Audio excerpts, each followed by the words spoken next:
Good morning.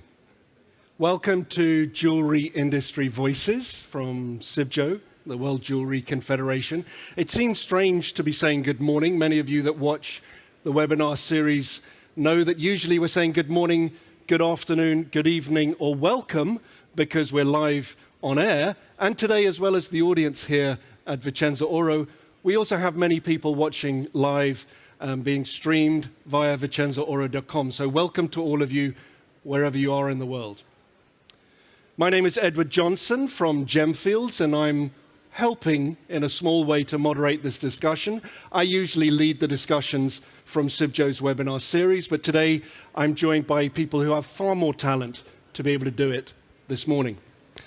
Firstly, thank you very much to IEG, the Italian exhibition group, and VICENZAORO for inviting us here today for this important discussion.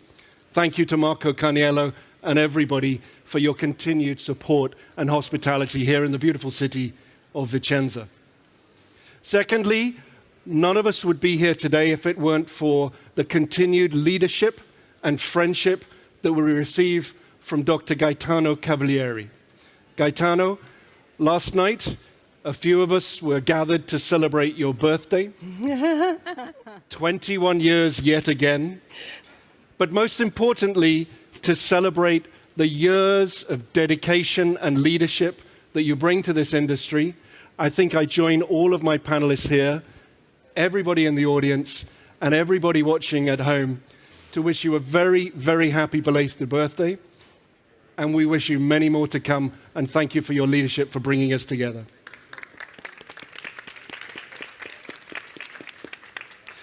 For this discussion, we are sponsored by the Natural Diamond Council, and David Kelly.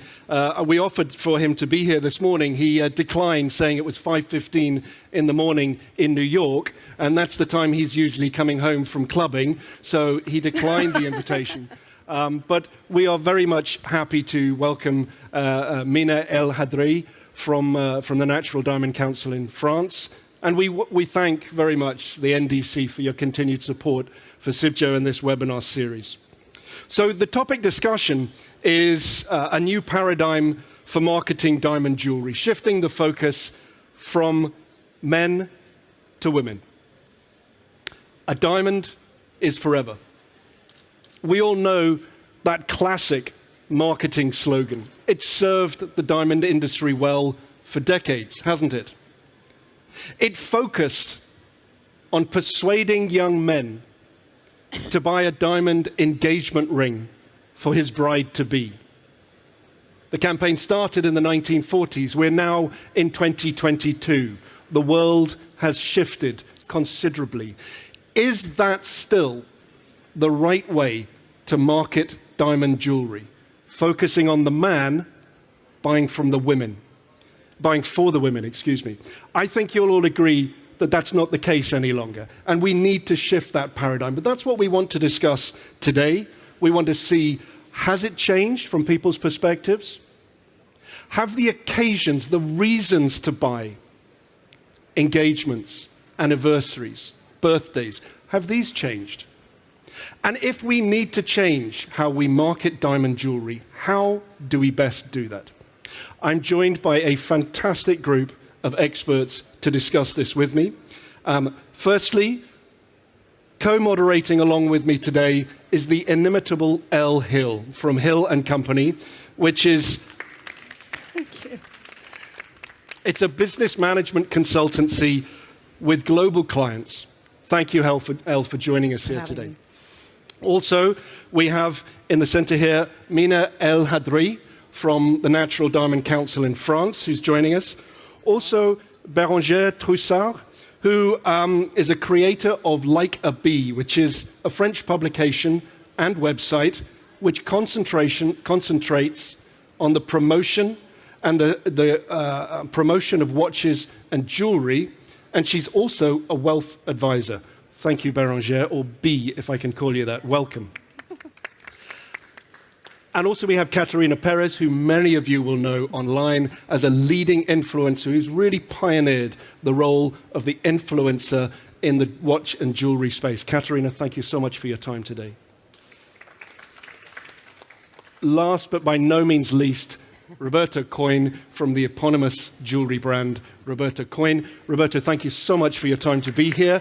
We know how busy it is out there in the show with many people buying beautiful jewelry, including yours. Thank you for joining. I'm going to hand over to much more talented people to lead this discussion. Elle, over to you. Thank you very much. Thank you.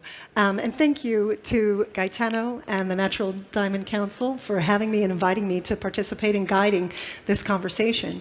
As Ed referred to, for the past 70 or 80 years, we've all considered the bridal, the engagement jewelry and bridal jewelry as the anchor of the diamond jewelry industry. Economies are cyclical, but good years, good times and bad, men and women would get married, right? But today, is this still the case? People are getting married later or choosing alternative jewelry. Perhaps the groom is marrying a groom. Do we need a new paradigm? So while there are shining examples of this shift happening already, we don't want to be agnostic to that. I want to ask the panel in our first quick short answer question, do you believe that we need a new paradigm? Bérangère, do you want to start? Yes. Good morning. First of all, I want to thank you, the NDC and Mina, for inviting me and the CIBJO, and of course Marco Caniello. I think the diamond market has been evolving for 15 years now, and more women are buying jewels for themselves, but now men as well. And diamond jewelry are turned to be a fashion accessory. Mm-hmm. And Katerina, do you believe we need a new paradigm? Yes, for sure, because I think the role of jewelry in people's lives is changing. It's becoming an integral part of one's life. It's not just jewelry for special occasion or for special events.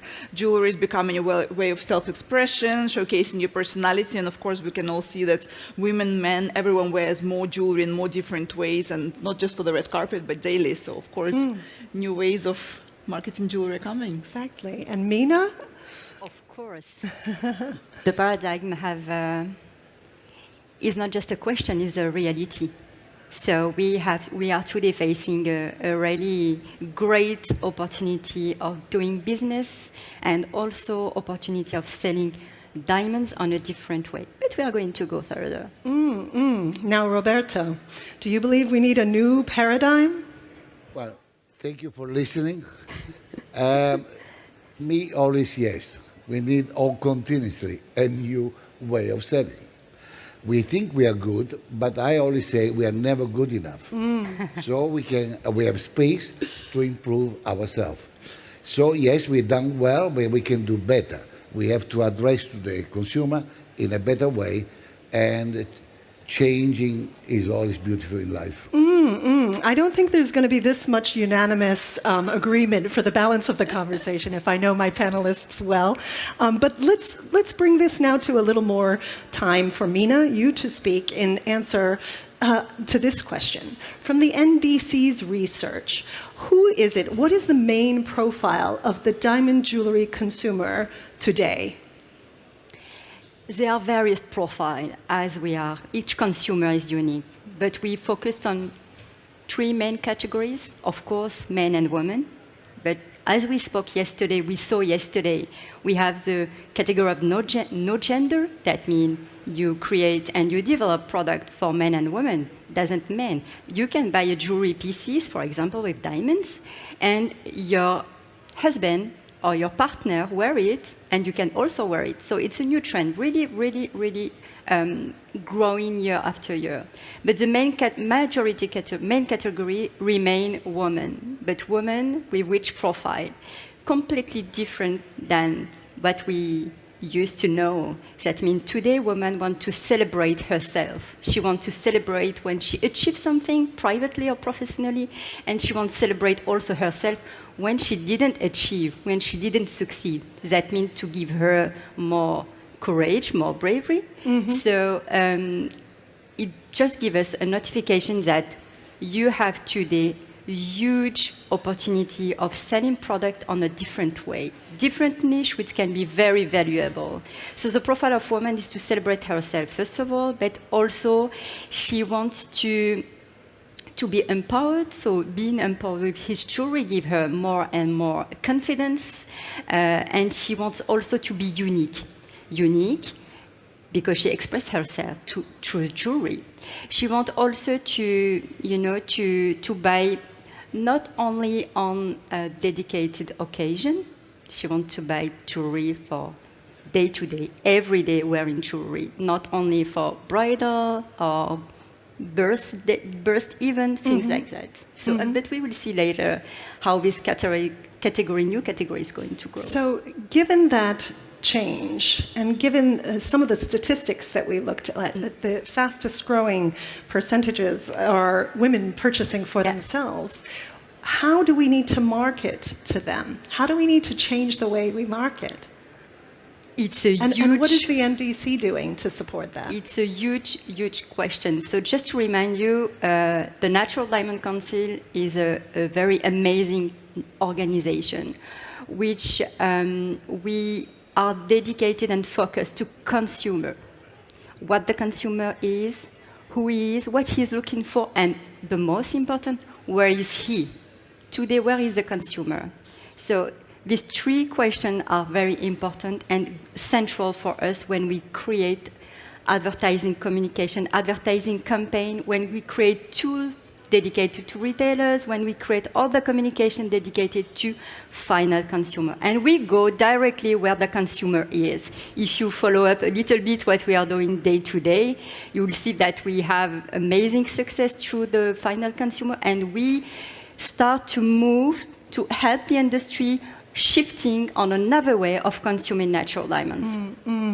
Thank you, Mina. Thank you. Now, Roberto, it's your turn. Well, first of all, we are speaking about natural diamonds. Yes, yes. That is extremely important. So,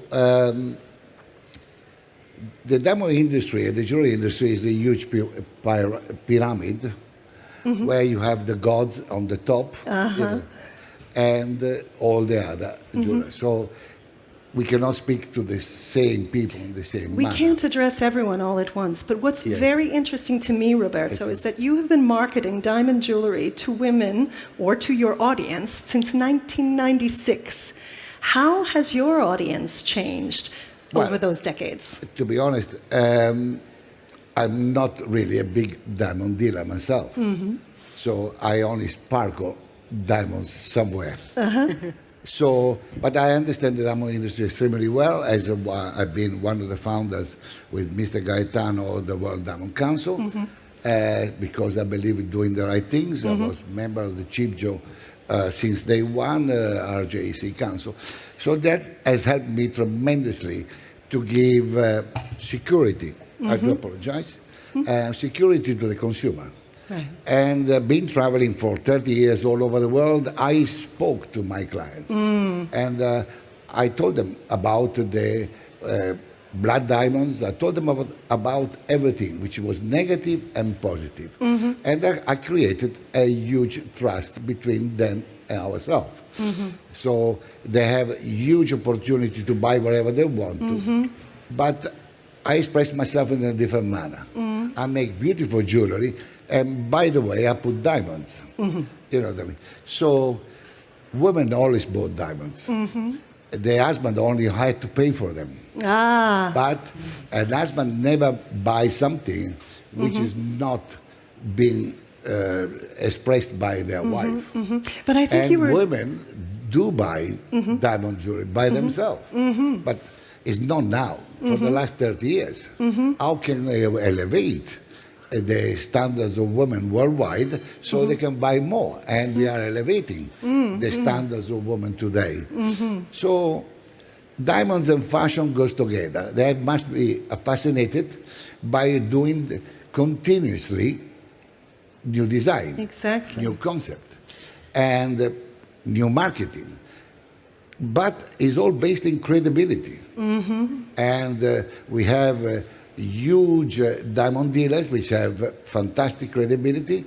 which are the most successful, and they deserve it. Some people just sell diamonds just because they're making money and nothing else. There were so many key and important points in what you just said. I want to pick out just one of them for the moment because it's like a kid in a candy box. You said something important to me. You listen to your consumer. You talk to your consumer. You understand who she or he is. Over the years, while you have been talking to those consumers, did you have to change the way that you spoke as perhaps the threshold of what women were purchasing for themselves increased? Well, it depends on the clients which you have in front. You know, there is high level. Sometimes they know more than you do. You'll be surprised.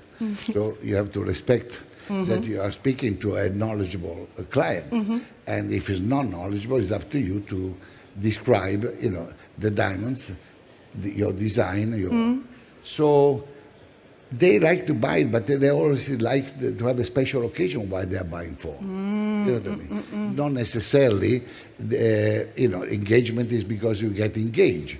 Marriage when you get married. Mother's Days, everybody does Mother's Day. What about the other days of the year? So you have to be made special events.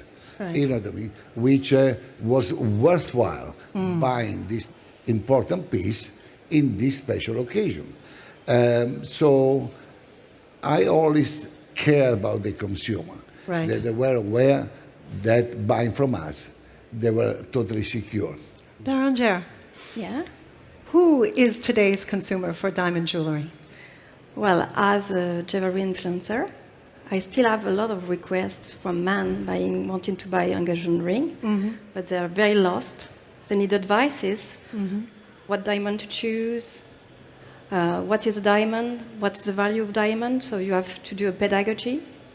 But more and more also women want to buy diamonds for themselves, like an outfit, you know, to go with handbags and shoes. And I think that Valérie Messica and Caroline Gaspard from Achilles shifted the market 15 years ago because they put diamond jewelry at the same level as handbag and shoes. But the new consumer are definitely the men, because now men are buying diamond. Yeah.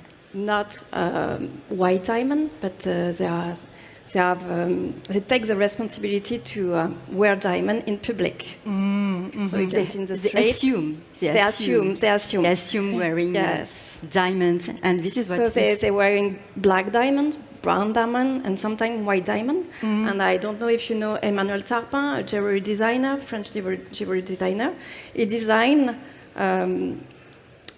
jewels for men. It's like bracelet in black, but with white diamond, or big chain with a slice of diamond, a different cut than women.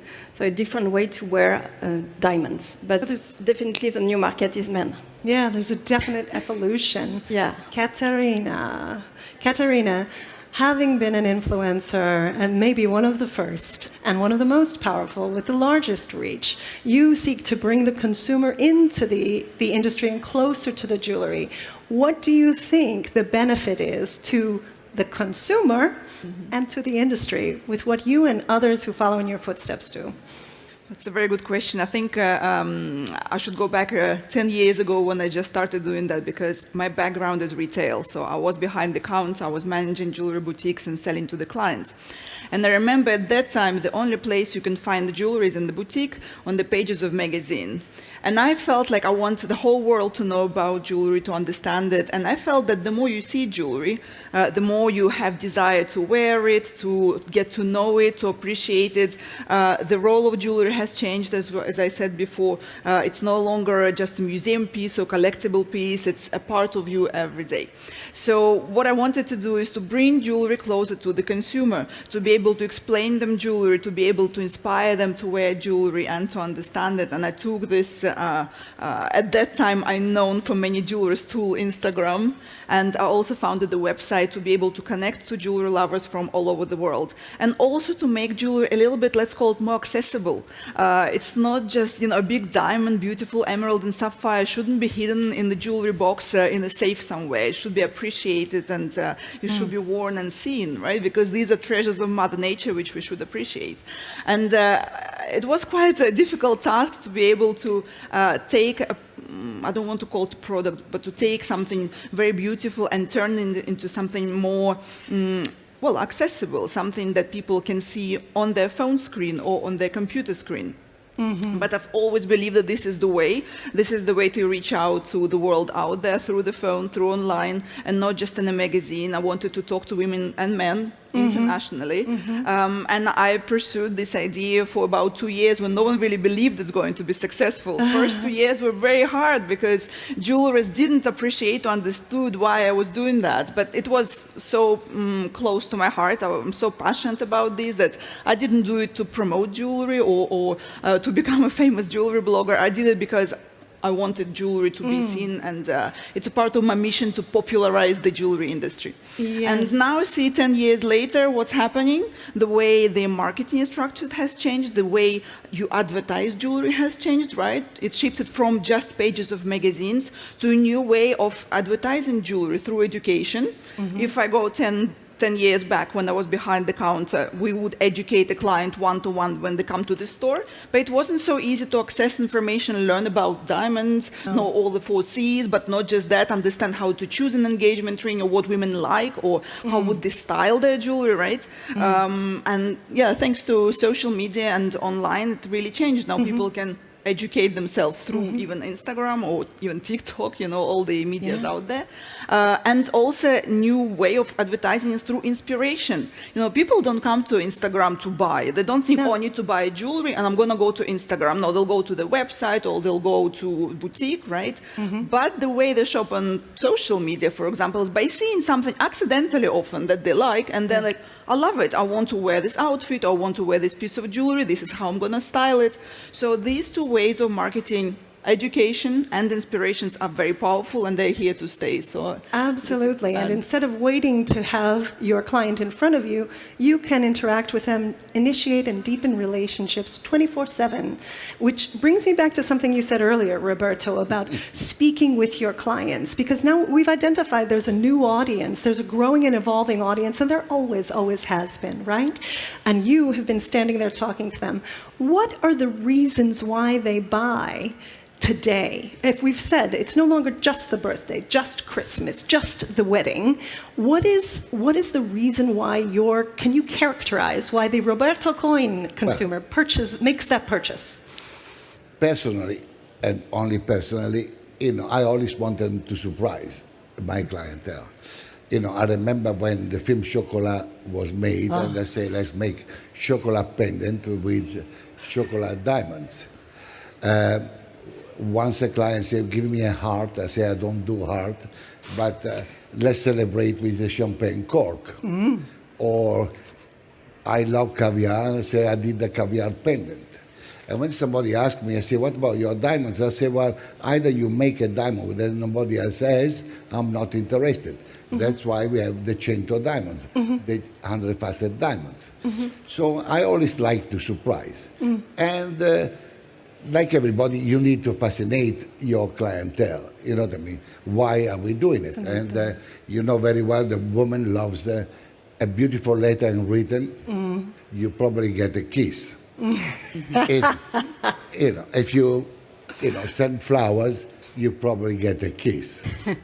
If you buy a car, probably not. Let's keep it G-rated. But if you give a diamond, you still get a kiss. So it is sentimental. We are speaking about sentiments, and which a lot of people have. They are hidden sometimes, but they have. So I always like to surprise them. That they're having something new to think about. So new things can be the reason why they buy. Are always essential. They expect me to bring something new all the time, and I do it. And you do it. I enjoy it. So well. And creativity is endless, so we have a job for a lifetime. We do. Bérangère. Yeah. What are the reasons, what are the motivations that you think for the evolving and changing consumer of diamond jewelry? What motivates them to buy? What are the occasions? What are the feelings? I think it's both. It's still a Christmas occasion and birthday, or for example, for 18th birthday of a young woman, she won diamonds. I have a lot of requests about that from mother who want to buy diamond for their daughter, and So it's for themselves and the occasion. and for themselves. When so the spirit now they moves them. can afford it, so if they like it, they buy it. And if it fits with their outfit, it's better. No? What do you Yeah, think? absolutely. Mina, you had some interesting things you shared with me yesterday. What are the luxury shopping behaviors of the modern consumers that you spoke of earlier? Yes, we have noticed that customers looking today for authenticity. Sorry, my micro. Oh, no. Authenticity, it is a key word. And, the red line is that you need to follow up because, sorry to say this rude word, when it is fake, today the consumer feel it and he's not anymore interested by your brand, what you are going to tell them, to sell them. So authenticity, that means bring true value, added value, positive impact, traceability, all the things that we all know about today. We talk a lot about sustainability, etc. But I prefer to talk about positive impact, how we are going to bring that new consumer to buy with confidence, with authenticity, and to keep, because what I always say is, the best product to express your emotion, your feelings, is a piece of jewelry. Diamond jewelry, furthermore, but it's the first material object that you can touch and have with you to remind you an exceptional moment. I'm not talking just also with get married, engaging, etc. Not every moment in your life that you think it's important for yourself, you materialize it with a jewelry. So that's why authenticity is a very important word. And Katerina? Just to make us pretty as well, huh? Yes, why Like not? how many women in this audience just wear jewelry because they feel great when they have a beautiful piece of jewelry? Yeah. Well, enough, like half at least, not just for an occasion. It's true. And now you, for 10 years, you're celebrating your 10-year anniversary of your business. Yeah. How have you seen over the course of that time the consumer behavior perhaps changed and evolved maybe even more quickly because of influencers and that access? For sure. I always felt like, as I said just now, the more women see jewelry, the more they see how it's styled. Even, one of the most popular questions from the consumer, how do you wear it? Yes. Okay, I'll buy this beautiful necklace. What do I wear it with? For which occasion? And now, thanks to social media and even our work influencers, we show how you can style jewelry, how you can wear, what kind of jewelry there is out there. We educate because pretty much every influencer is deeply knowledgeable, a gemologist or been working in the industry. So it's like a tool to really discover jewelry, and I think it brought a lot of value, And also, Katerina, if you allowed me, we are on a selfie generation. Everybody is taking selfies. That means you are expressing your social status.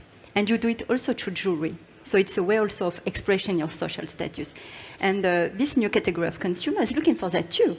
How they are going to express their social position with jewelry, with personalized jewelry. That means, for example, a classic choker, you can mix it with other piece of jewelry and make your own look unique, your individuality.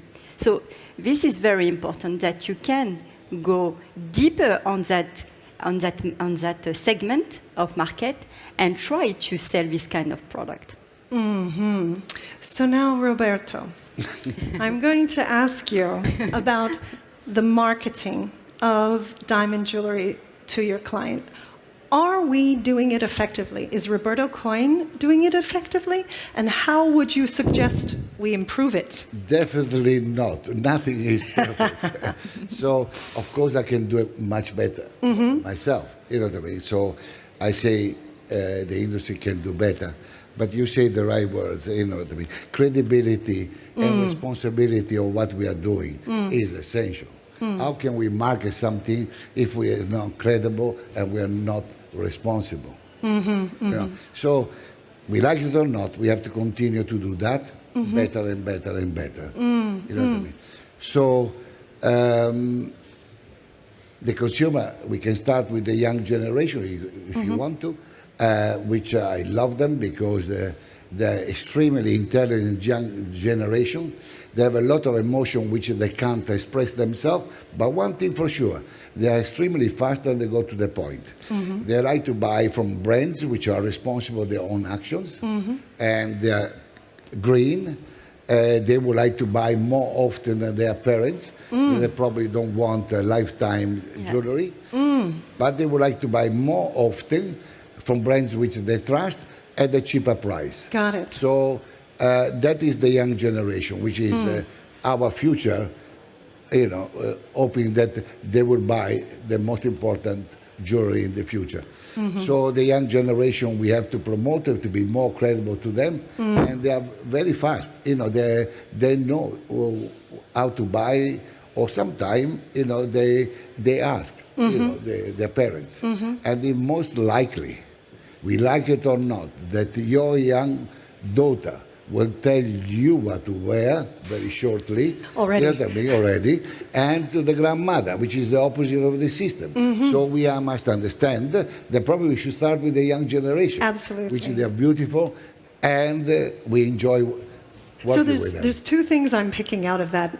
Number one, that they have to trust you, and in order for them to trust you, you have to communicate to them where they are spending time, about who you are, so they can decide, do they know, like, and trust you? And the co-marketing that you mentioned was very important. I am very influenced by my 17-year-old daughter, as well as I am influenced by my own perusal of Forbes' How You Spend It. So let me turn to you, Bérangère, and ask you, what do you think about the best ways to communicate to the diamond jewelry consumer today, this new evolving, expanding group?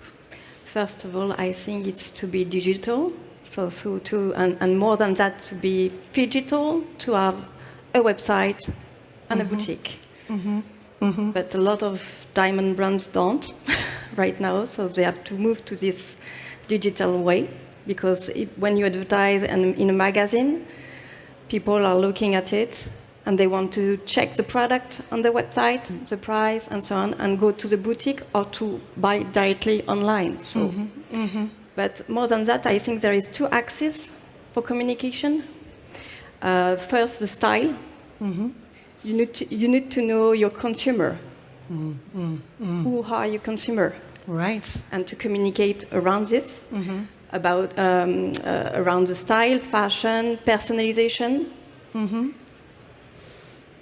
And yes. It's very important, because and how do you communicate to them if you don't know who they are and where they are? Yeah. Right. You have to know who are your consumer. And taking a fresh look at who that might be today, rather than assuming you already know. Really focusing on them. Yeah. What is today your consumer? Yes. And the second axe is education. What is diamond? What are the forces? What is the value of a diamond? Why to buy a diamond? And what is the positive impact of diamond? And in this axe, I think that the industry has a major role to play, because they need to help brands to communicate, like NDC is doing. Just to bound on what Bérangère said about positive impact, this is true. We have questions about that more and more, and we have to be clear to the consumer and to give him easy messages that he can understand, and that he can, I just give you an example. If you say, as I notice on different studies, the diamond industry is protecting 5,000, I give just a figure like that, 5,000 square kilometers of land. For me, I have some issue with figures. It doesn't mean nothing. But if you tell me the diamond industry is protected land such as Paris, London, and New York, you make it happen in my mind. And you create an impact on me. You say, oh my God, they preserve so huge area, huge territories. Right. So you have to give, of course, the right information to the consumer, but on the way that he can easily understand, easily think about it and say, oh my God, on 2 seconds, he got the info, I understand. okay, I got it. Now, Katerina, what do you think brands need to do on social media and where people are spending time digitally, as Bérangère so rightly pointed out, in addition to influencers? What do you think brands need to be doing? I think brands need to also showcase their values, their philosophy, who they are, to actually build the trust that Mr. Cohen was talking about. You have a global reach on your social media, and actually that's a great way to search for clients, because you can see who is there, who is liking your pictures, or you can search your potential client and start a conversation with them. So there are so many tools it offers, and you just have to explore it. But I wanted to add one little thing to what we've just talked about internal structure also of companies. When I worked in retail, I remember one of the biggest pains for us as people who sell jewelry was that marketing departments never really listen to our feedback. So we deal with the final client and we understand what the final client wants, but marketing somehow had different appreciation or understanding what should be done. And I worked for about 5 different jewelry companies throughout many years, and there was always this clash. I haven't been in retail for 10 years. I don't know, Mr. Cohen, if it has changed now. I'll ask you if the salespeople communicate closer now to marketing and if they listen to each other or not anymore. But I think that is something that can really change. All the things are changing because, you know, I talked a few minutes ago about authenticity. And when your customer comes to he do an effort to come to your shop, to your boutique. He give you his feeling. You have to digest this information and to come back to him with the right answer and the right messages.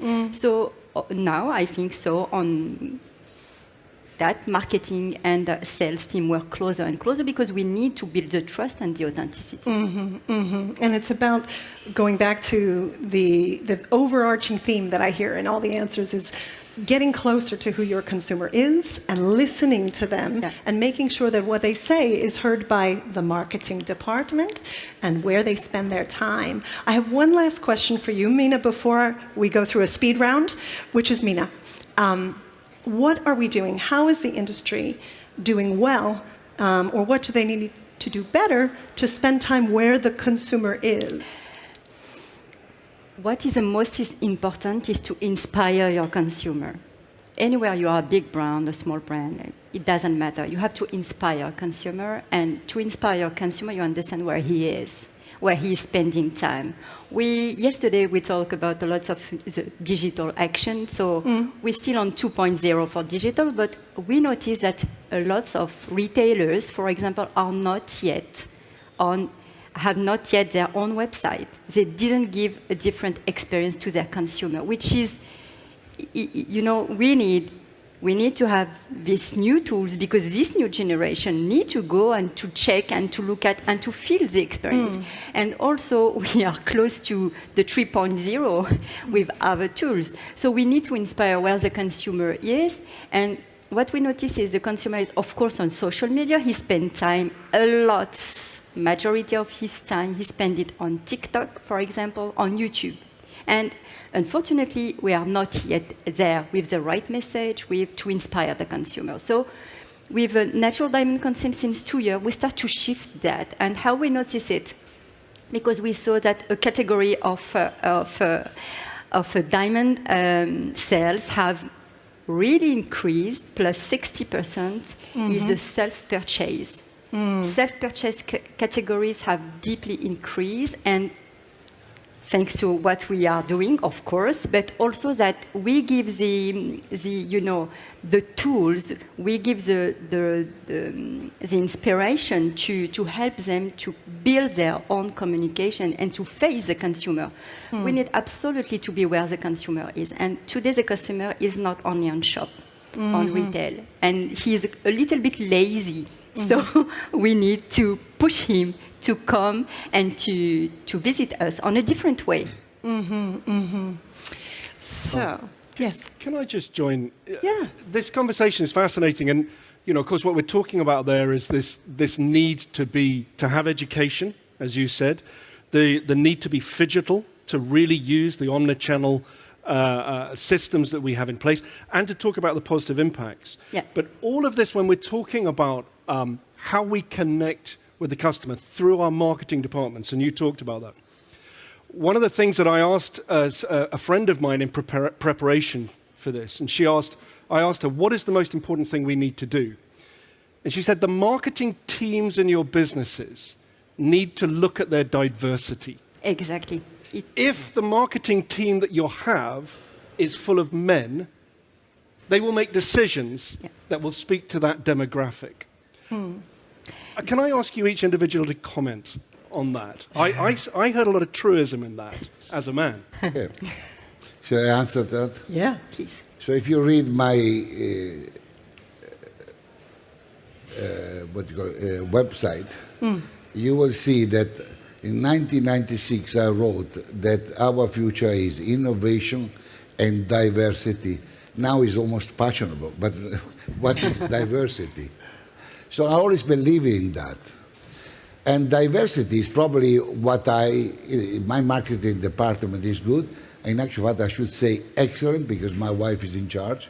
I don't want an issue there. Said the right thing. You'll get a kiss tonight. Well done.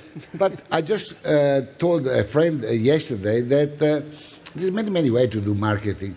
I went to university. I listened to this young university, their story. They listened to mine. And when I saw, I liked their stories or what they wanted, they are dreaming about, I told them all to write me a letter. And the most fascinating letter I would finance. I would finance their dream. So I had 145 young people, which probably today are more fascinated about jewelry than before.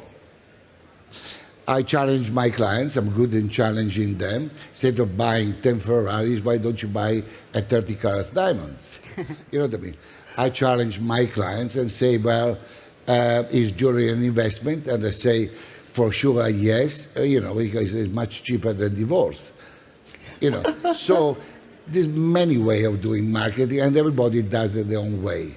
But it's got to be based in credibility and credibility, and that's it. Then you can say whatever you want.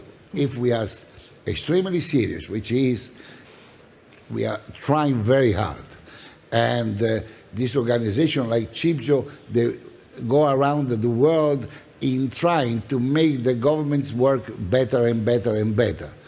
You know what I mean? Are we perfect? We will never be perfect. But we have done things which no government has ever done.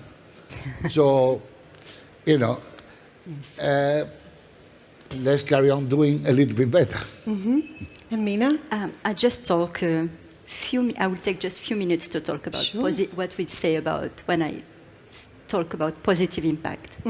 Of course, I love to talk about behind the scene because we sell dreams, we sell beauty, but what is behind these things? So what the diamond industry is doing since decades is try to bring more and more authenticity and positive impact. Positive impact, you talk about diversity, you talk about things like that. But in our industry, in the diamond industry, the positive impact that we create is how we give back to local community, how we share with where we operate, how we make sure that people with who we are working have sense when we, on the last chain, we sell diamond. Just to give you a few examples, we help the support of 10 million people around the world thanks to the diamond industry, which is, it's a huge responsibility. We can be proud of it, of course, but also, it helps us to remind that in front of beauty that we are selling, we have people, we have human beings, we empower women, so we help local communities. So we need really to make this thing, this huge effort that the diamond industry done since decades, to the consumer to make his choice and to definitely buy a diamond jewelry. Because when we discuss about it, when we saw our competitors, if I can talk about that quickly, our competitors is more, like other luxury products. We compete in front of luxury bags, of traveling. As French, I am having really good moment on restaurants, so friends, etc. So we compete with a different way of consuming luxury product. And the diamond is a luxury product, is an authentic product, is an upcycling product, and it gives benefits. So it's a magic product, and we need to give that information, that way of communicating through that inspiration to the final consumer. I wonder, now that the rise and rise, those statistics are so impressive of the self-purchase, of the woman buying for herself. Now that that is who we really must focus on to capture it, has the competition for that share of her wallet increased? Because she also buys handbags, and she buys shoes, and she buys a lot of different options that a man wouldn't necessarily have because he doesn't know her size, he doesn't know her style. Has the competition increased for the share of wallet? Yes, of course, as usual. But we should ask us why young women prefer to buy very expensive handbags instead of jewels. Yeah. We need to educate. We need to show the value of gold, jewel, diamonds, and this is a major role of the industry, I think. And you were discussing it with us yesterday about the option of buying a £5,000 or dollar or euro plastic handbag with a gorgeous brand name and styling versus a diamond, and the investment quality of that. I don't know why. I don't understand. It's all about status. It's all about status. Because of the social. We're saying the same thing. Because of the social status. Yeah. But Anyway, we have to turn this. We have to turn diamond on social status too. Status too. But at the end of the day, nice shoes, make only the feet looks better. Jewelry do make your face, you feel much nicer. Much nicer. Women are beautiful by themselves, but with jewelry, they are slightly better. Slightly better. But jewelry, diamond jewelry is still connected to emotion. And in front of emotion, you even if you can bring the best marketing tools, best everything, but in front of emotion, we are human beings. So in front of emotion, you just let yourself express. So that's why it's a very powerful product, because it is the only product who can express emotion. So we have to never forget that. We are selling product of emotion, and it's a very authenticity and emotion. Indeed. And Katerina, do you find, to Ed's question, that the marketing departments with whom you interact are more diverse, or do we still have a long way to go? Yeah, for sure. They're not just more diverse, they're more educated, they look for new ways of doing marketing, and they're very modern, they're on social media too. They know how to communicate with people like us who are influencers versus, print media, more traditional way of marketing. So I think there's a big shift. A big shift happening already. Yeah. Well, may I say something? I wrote it for you, I think. So I wrote it last night. Please. I think women or people, when they discover the beauty of nature and the beautiful natural diamonds, they will understand the secret of life. Thank you, Roberto. This is true. Natural, when you have natural diamonds, yes, we all know that 3 million a year to create a natural diamond. So it's a product that it is the most older product that you can touch. And you imagine it is the most older product that you will never touch. So, which is just incredible. And when so many times I explain that to consumers, because sometimes I love to play, to enter to a shop and do and do like I'm selling diamonds. But when you say that to a final consumer, you see sparkle on his eyes. So we have a very strong product, yes. So what I've heard from the panel today is that who is buying jewelry, the consumer behavior has been shifting. for a long time now, and there are some shining examples of marketing departments evolving and businesses paying attention to that. But we always must do better, and we have to ensure that we, as leaders in the industry, set the example to listening to the consumer, knowing who they are and where they are, and how to represent yourself authentically to them. Very important word today. So what they are buying jewelry for is changing. You're celebrating success. You're making yourself feel better about a failure. You're also having a birthday or a holiday. And in conclusion, and briefly, I want to ask you all one last question. If you can contain it to one sentence, try. Roberta will give you an extra half a sentence. Okay?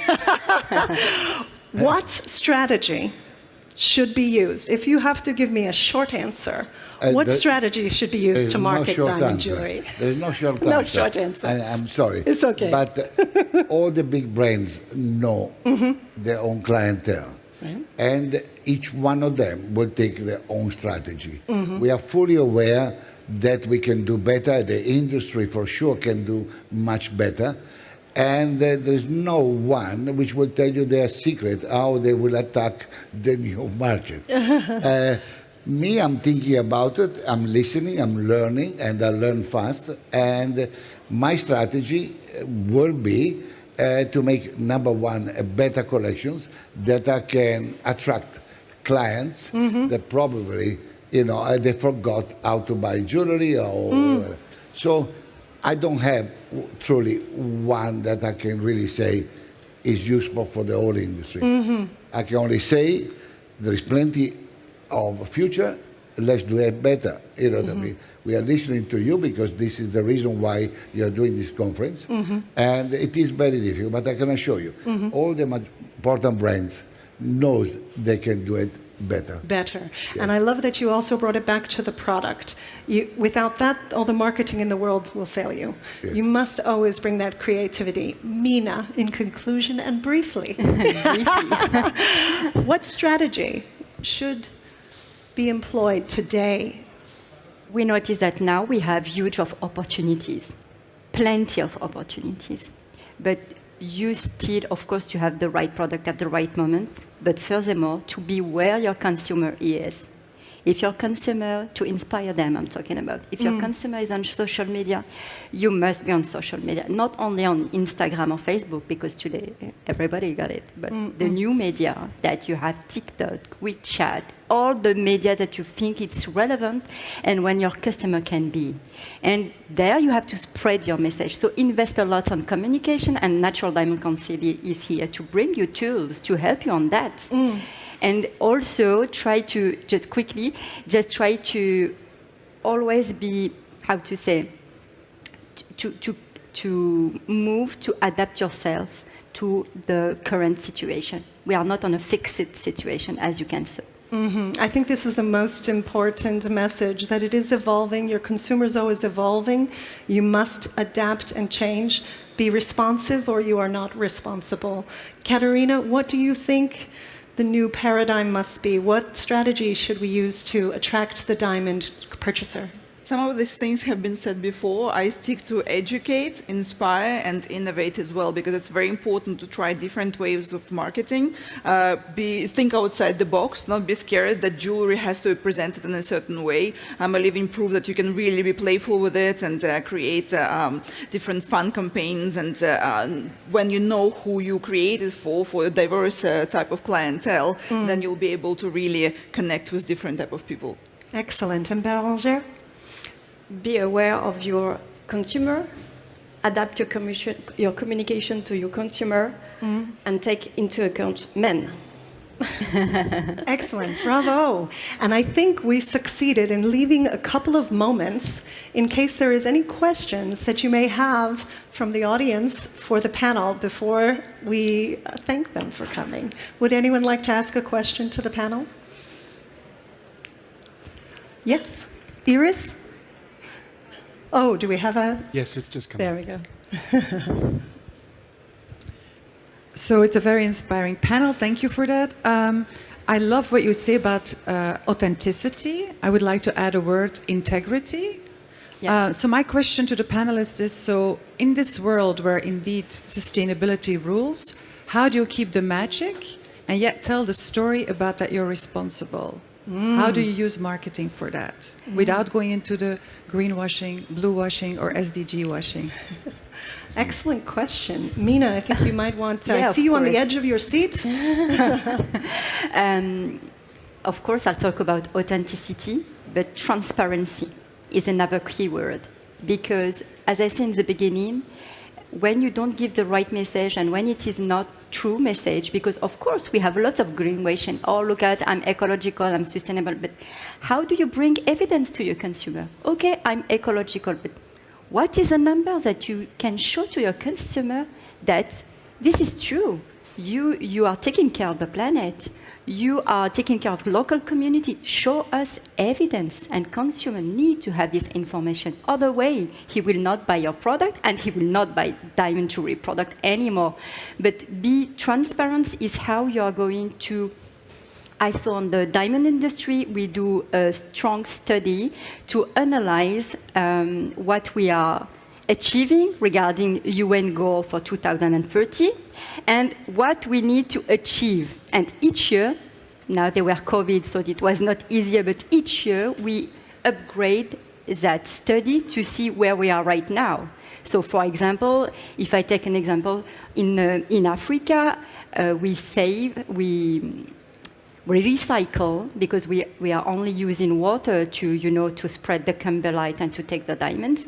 And we recycle more than 80% of the water. And this information is very important. Same for energy. Mm-hmm. And a lot of different, I will not go in details because sometimes fingers is not easier to understand. But if I go direct to the point, of course, we have to deliver the right message, but a digestible message. Because when you read, sorry to say that, some sustainable report from huge brand, it's not easier to go through 180 pages, which is, I'm sure, interesting, but the consumer do not go there. So he wants simple message that he can understand and which it is true. We are not here to do greenwash. If you cannot, for example, on the diamond industry, we will never say that we are green and we are doing excellent things. We always have to improve ourselves. We always have to have target that we need to achieve and add new target what we need to again achieve. So our members at Natural Diamond Council, they have done huge effort and they continue. I'm very proud to work for them, honestly speaking, because what I saw is true, is honest. We have to improve lots of things again, but what we already achieved is just amazing and it's just unbelievable. And I invite you in a few months coming to follow up our daily Instagram that we will show you how the things going on and how we are directly interact with people with who we operate. Mina, thank you so much. And Bérangère, Katerina, Roberto, I appreciate so much your time today. Ed, over to you. Thank you so much, Elle. And my thanks to all of you for being here today. Thank you. Elle, thank you for helping us today. Pleasure. You look so much better in Roberta's jewelry than I ever will. I'm going to keep it. I'm jealous. So, as you know, this is part of an ongoing... I didn't know. This is part of an ongoing series of seminars and webinars that we hold with CIBJO called Jewellery Industry Voices. If you'd enjoyed this, please come back in about half an hour where we will be talking about the supply chain and issues about how we talk about the authenticity and the trust and how we demonstrate that we're really doing it in this world where there's more compliance and regulations. I've got an amazing panel. I promise you we're going to make it much more interesting than the word compliance implies. So please join us in about half an hour. But thank you very much, everybody. And thank you for joining. And thank you, everybody online. Thank you. Thank you.